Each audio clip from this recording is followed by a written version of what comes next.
হরে কৃষ্ণ। আপনাদেরকে আবারও কৃষ্ণপ্রীতি শুভেচ্ছা জানিয়ে আমাদের ধারাবাহিক প্রশ্নোত্তর পর্বের একটা সুন্দর প্রশ্ন নিয়ে যে পিতামাতা সন্তানের প্রতি তার কর্তব্য কী এ বিষয় নিয়ে আমরা এখন আলোচনা করব আমাদের শাস্ত্রের আলোকে, শ্রীমদ্ ভাগবতের আলোকে। তো বিষয়টি অত্যন্ত গুরুত্বপূর্ণ। পিতামাতার উচিত এই পুরো ভিডিওটি দেখা এবং নিজের উদ্দেশ্য, নিজের যে কর্তব্য সেই কর্তব্য সম্পর্কে জানা এবং সন্তানকে কিভাবে সুন্দর করা যায় সেই বিষয়ে যে ইনস্ট্রাকশন শ্রীমদ্ ভাগবতে দিয়েছে সে বিষয়টি সন্তানকে শেখানো। তো চলুন শুরু করি। শুরুতে ছোট্ট একটা অনুরোধ, যারা চ্যানেলের প্রথম এসেছেন অবশ্যই চ্যানেলটি সাবস্ক্রাইব করতে ভুলবেন না এবং ভিডিওটি ভালো লাগলে প্রত্যেক পিতামাতার কাছে এই ভিডিওটি পাঠান, প্রত্যেক পিতামাতার কাছে। তো চলুন শুরু করি। নম ওম বিষ্ণুপাদায় কৃষ্ণ প্রেষ্ঠায় ভূতলে শ্রীমতী ভক্তিবেদান্ত স্বামিনীতি নামিনে নমস্তে সারস্বতী দেবী গৌরবাণী প্রচারিণে নির্বিশেষ শূন্যবাদী পাশ্চাত্য দেশতারিণে বাঞ্ছাকল্পতরুর্ভৈশ্চ কৃপা সিন্ধু ব্যবচ পতিতানাং পাবনেভ্যো বৈষ্ণবেভ্যো নমো নমঃ। জয় অনন্ত কোটি বৈষ্ণববৃন্দ কি, জয় শিল প্রভুপাদ কি, জয় নিতাই গৌর সীতানাথ প্রতি প্রেমানন্দে হরি বল। হরে কৃষ্ণ হরে কৃষ্ণ। সকলকে ধন্যবাদ জানাচ্ছি। খুব সুন্দর একটি টপিকস, পিতামাতার কর্তব্য। তো এই পিতামাতার আসলে একটা সন্তান তৈরির পেছনে পিতামাতার ভূমিকা সবথেকে বেশি, বিশেষ মায়ের ভূমিকা তো আরও বেশি, পিতার ভূমিকাও বেশি। সেজন্য পিতামাতা যেমন হবে সন্তান তেমন হবে। বাংলা একটা প্রবাদ আমরা পড়েছিলাম,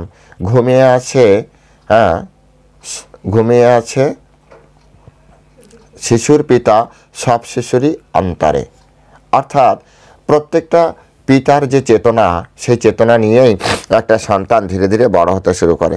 যেমন দুর্যোধন এই আমাদের মহাভারতের ইতিহাসে অত্যন্ত ক্রূর একটি চরিত্র দুর্যোধন। কিন্তু আপনারা যদি একটু লক্ষ্য করেন, এই দুর্যোধনের চেতনাটা তৈরি হয়েছে তার পিতার চেতনার মাধ্যমে। তার পিতা যেমন সিংহাসনের প্রতি লোলুপ ছিল, সন্তান সিংহাসনকে অ্যাট এনি কস্ট তিনি এই সিংহাসনকে অ্যাচিভ করার জন্য অর্জন করার জন্য চেষ্টা করে গিয়েছেন এবং তার জন্য তার যত ধরনের ভালো বা খারাপ যাই হোক না কেন তিনি কিন্তু চেষ্টা করে গিয়েছেন। সে যে কোনো নীতি অবলম্বন করার চেষ্টা করেছে, শুধুমাত্র কিসের? সিংহাসন আমার চাই, রাজা আমার হতেই হবে। এই তত্ত্ব তার কোথা থেকে আসলো? পিতার মাধ্যমে তার এই তত্ত্ব এসছে। তাই পিতামাতাই হচ্ছে সন্তানের ভালো বা খারাপ তৈরি করার পিছনে সবথেকে বড় মুখ্য কারণ। একটা সন্তান খারাপ হচ্ছে, আমি তো সবসময় এভাবে বলি যে গাছের ফলকে দেখিয়ে লাভ নেই। আম গাছে আম হয়, জাম গাছে জাম হয়, কাঁঠাল গাছে কাঁঠাল হয়, এতে কোনো আশ্চর্যের বিষয় না। এমন কখনোই দেখাতে পারবেন না যে আম গাছে কাঁঠাল হয়েছে, কাঁঠাল গাছে আম হয়েছে। সুতরাং পিতামাতাকে ভালো হতে হবে। পিতামাতাকে ভালো যদি না করা যায় তাহলে সন্তান কখনো ভালো হয় না, সন্তান কখনো ভালো হতে পারে না। তাই পিতামাতার জন্য পিতামাতার চেতনা ভালো হতে হবে। পিতামাতা সন্তানকে কিভাবে ট্রেন আপ করবে সেই বিষয়ে আমাদের শাস্ত্রে শ্রীমদ্ ভাগবতমে স্পষ্ট করে বলা হচ্ছে।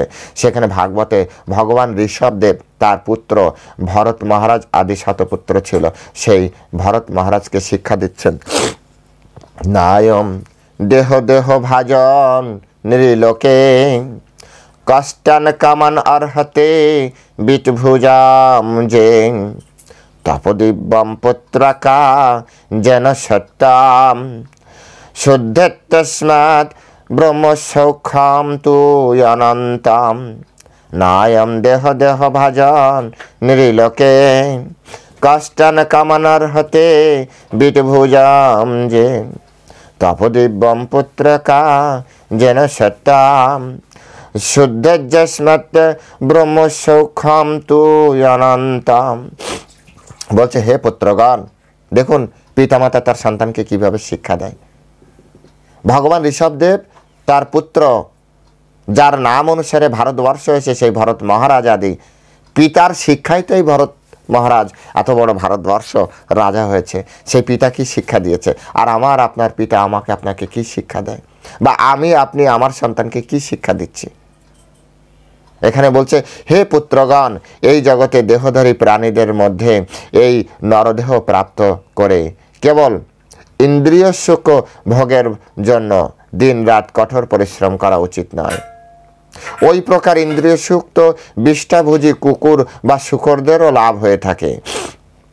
ভগবত সেবা পর অপ্রাকৃত তপস্যা করা উচিত, কারণ তার ফলে হৃদয় নির্মল হয় এবং হৃদয় নির্মল হলে জড় সুখের অতীত অন্তিম চিন্ময় আনন্দ লাভ হয়।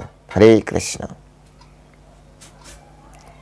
কত গুরুত্বপূর্ণ একটি শ্লোক, কত গুরুত্বপূর্ণ।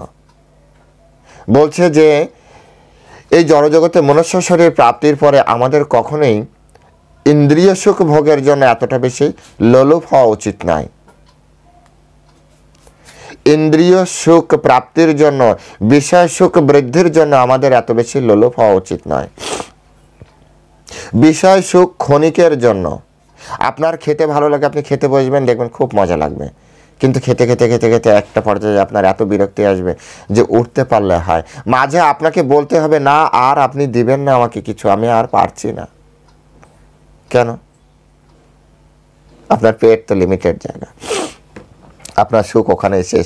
তারপরে যদি কেউ জোর করে আপনাকে এক চামচ দেয় বা একটা বা দুটো মিষ্টি অধিক দেয়, দেখবেন ওই মিষ্টি তখন আপনার কাছে যন্ত্রণা স্বরূপ হবে। এই জড়জগৎ এইভাবে ডিজাইন করা। আপনার ঘুরতে ভালো লাগে, আপনি ঘুরতে ঘুরতে ঘুরতে ঘুরতে একসময় বিশ্রামের জন্য পাগল হয়ে যাবেন যে এবার একটু বিশ্রাম নিতে পারলে আমি বাঁচি। আলটিমেট কোনো কিছু এই জগতে আমরা পারবো না। সেজন্য আমাদের বুঝতে হবে যে আমাদের শরীর কিসের জন্য তৈরি, আমাদের শরীর কিসের জন্য এই জগতে দেওয়া হয়েছে। আমাদের শরীর দেওয়া হয়েছে এই জগতে এমন কিছু কর্ম করা যার মাধ্যমে আমরা এই জগৎ থেকে বেরিয়ে পরমেশ্বর ভগবানের কাছে ফিরে যেতে পারি এবং অন্তিম আনন্দ অর্থাৎ চিন্ময় আনন্দ আমরা প্রাপ্তি করতে পারি। তাই ভৌতিক আনন্দের জন্য, ভৌতিক আনন্দ একটা আমাদের শিল প্রভুপাদ খুব সুন্দর উদাহরণ দিতেন যে একটা লুচি নিচে পড়ে আছে, কুকুরে খাচ্ছে ধরুন, হ্যাঁ, আর আপনি হাতে নিয়ে খাচ্ছেন। এ দুটির মাধ্যমে যে লুচির যে উপযোগিতা অর্থাৎ পেট ভরানো নিয়ে কথা, তাতে কি এমন পার্থক্য? 5 স্টার হোটেলে খাচ্ছে আর আপনার ছোট একটা হোটেলে খাচ্ছে, উভয় তো খাদ্য গ্রহণ করছে। খাদ্য গ্রহণ নিয়ে কথা, খাদ্য গ্রহণ নিয়ে কথা, পেট ভরানো নিয়ে কথা। তো একটা শুকরও তার পেট ভরাচ্ছে, একটা মানুষও তার পেট ভরাচ্ছে, একটা কুকুরও তার পেট ভরাচ্ছে, একটা হাতিও তার পেট ভরাচ্ছে। পেট ভরানো নিয়ে কথা। যে যার চেতনা অনুযায়ী সুন্দর খাবার খেয়ে খুব আমেজে খুব সুন্দরভাবে জীবনযাপন করছে। তাহলে পেট ভরানো নিয়ে যদি কথা হয় তাহলে মানুষ উন্নত কি করছে?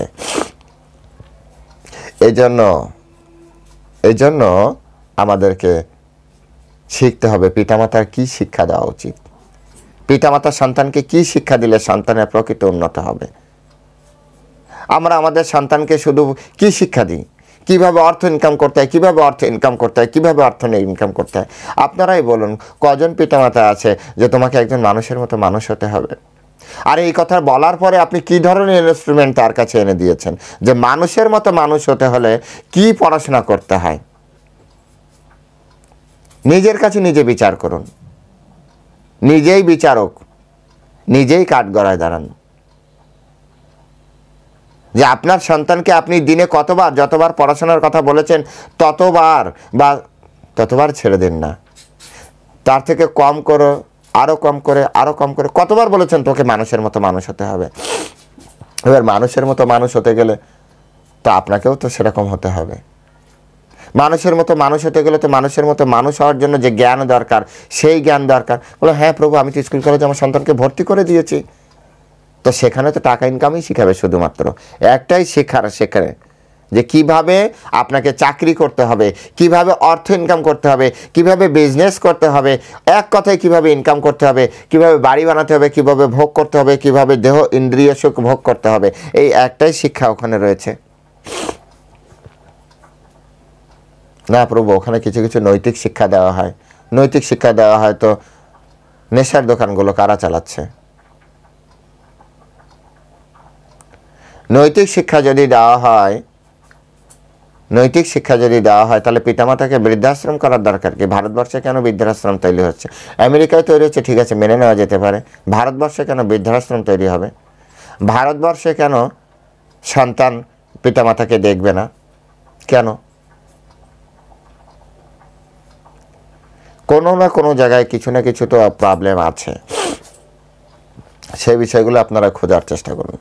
সেই জন্য প্রকৃত পিতামাতা না হলে প্রকৃত সন্তান হওয়া যায় না। তাই পিতামাতা কেমন শিক্ষা দেবে সেই বিষয়টা এখানে ভগবান ঋষভদেব নিজে আচরিত ধর্ম ভক্তরা শেখায় আমাদেরকে শিক্ষা দিয়ে গেছেন। তিনি কি বললেন যে নায়ম দেহ দেহভাজন নৃলোকে কষ্টন কামান অর্হতে বিটভুজাম, যে বিষ্টভোজী কুকুর বিড়ালও কুকুর শুকরও তারা এই জগতে তাদের ইন্দ্রিয় উপভোগ করার জন্য চেষ্টা করে। মনুষ্য জীবন এই জন্য করা উচিত নয়। মনুষ্য জীবন এর জন্য নয়। তাহলে মনুষ্য জীবন কি? তপদিব্যম পুত্রকা যেন সত্যম। তপদিব্যম পুত্রকা, তপস্যা করার নিমিত্তে হচ্ছে এই মনুষ্য জীবন। তপদিব্যম পুত্রকা, কই আমাদের জীবনে তপস্যা কোথায়? আপনার সন্তান কখন ঘুম থেকে উঠছে, কখন ঘুমাতে যাচ্ছে, আপনার সন্তান কতটা সুন্দর জীবনযাপন করছে, সেই শিক্ষা কি আপনি দিয়েছেন?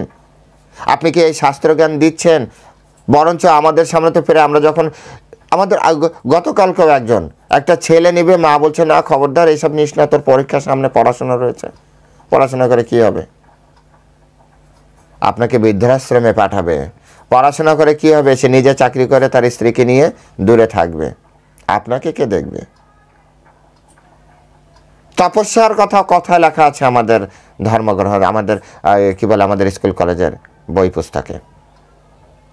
এই জন্য আমরা বলি না যে ওটা বাদ দিন, আমরা বলি ওটার সাথে ধর্মটা চালান।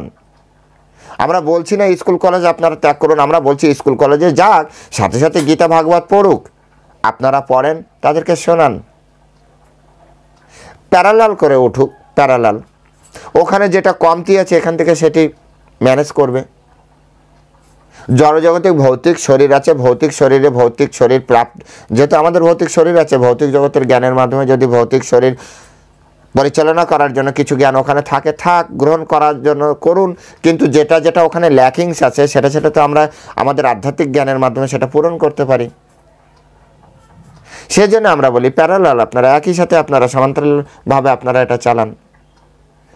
কিন্তু এটা খুব খারাপ, এটা খুবই খারাপ এবং এটা খুবই রিস্কের যে এক শুধু ভৌতিক জ্ঞান নিয়ে মানুষ বেড়ে উঠবে। ভৌতিক জ্ঞান নিয়ে দেশে দেশে মারামারি কি কমছে? আপনারাই বিচার করুন। প্রত্যেকটা দেশ আগের থেকে অনেক বেশি ভৌতিকভাবে উন্নত, কিন্তু দেশে দেশে ঝগড়াঝাটি তো কমছে না, যুদ্ধ তো কমছে না। কারণ নৈতিক জ্ঞান নেই, ধর্মীয় শিক্ষা নেই। দেশের আভ্যন্তরীণ গোলযোগ তো কমছে না, কারণ ভৌতিক জ্ঞান তো আছে। ভৌতিক জ্ঞান তো আছে, কিন্তু ভৌতিক জ্ঞানের পাশাপাশি আধ্যাত্মিক জ্ঞান না থাকার কারণে এটি হচ্ছে।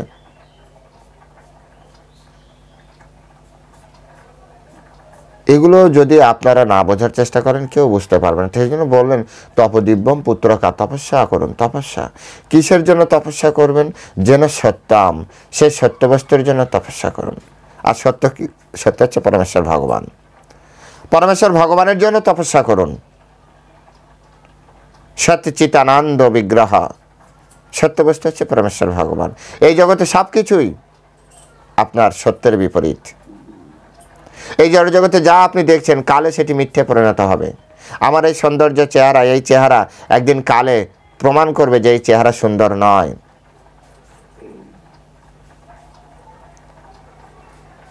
এই পরিবেশ কালে প্রমাণ করবে যে এই পরিবেশ, আজকের পরিবেশ আজকের জন্য সত্য থাকলেও পার্মানেন্ট নয়। এই জগতে কোনো কিছুই সত্য নয়। কিন্তু কৃষ্ণ ছিল, কৃষ্ণ আছে, কৃষ্ণ থাকবে। পরমেশ্বর ভগবান ছিল, আছে, থাকবে।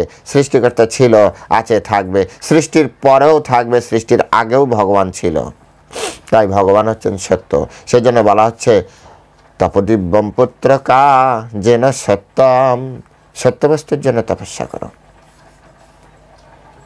সত্যবস্তুর জন্য তপস্যা করো। আপনার আমার পড়াশোনা, স্কুল কলেজে যা পড়াশোনা করছেন আপনি কি ভাবছেন এটা সত্য পড়াশোনা? যান আপনার পিছনে, আপনি 10 বছর পরে, আজকে আপনি যদি ক্লাস 10-এ থাকেন বা আপনি যদি গ্র্যাজুয়েশনে থাকেন স্টুডেন্ট অবস্থায়, আপনি ফিরে যান আপনি যে স্কুল থেকে 1-2 করেছিলেন সেই স্কুলে যেয়ে দেখুন তো আপনি যে বইগুলো পড়ে পাস করেছিলেন সেই বইগুলো এখন পড়াচ্ছে কিনা। যান আমার কথা শুনে, যান না, ঘুরতে যান, নিজের স্কুল তো, ওই স্কুল থেকে আপনি পাস করেছিলেন।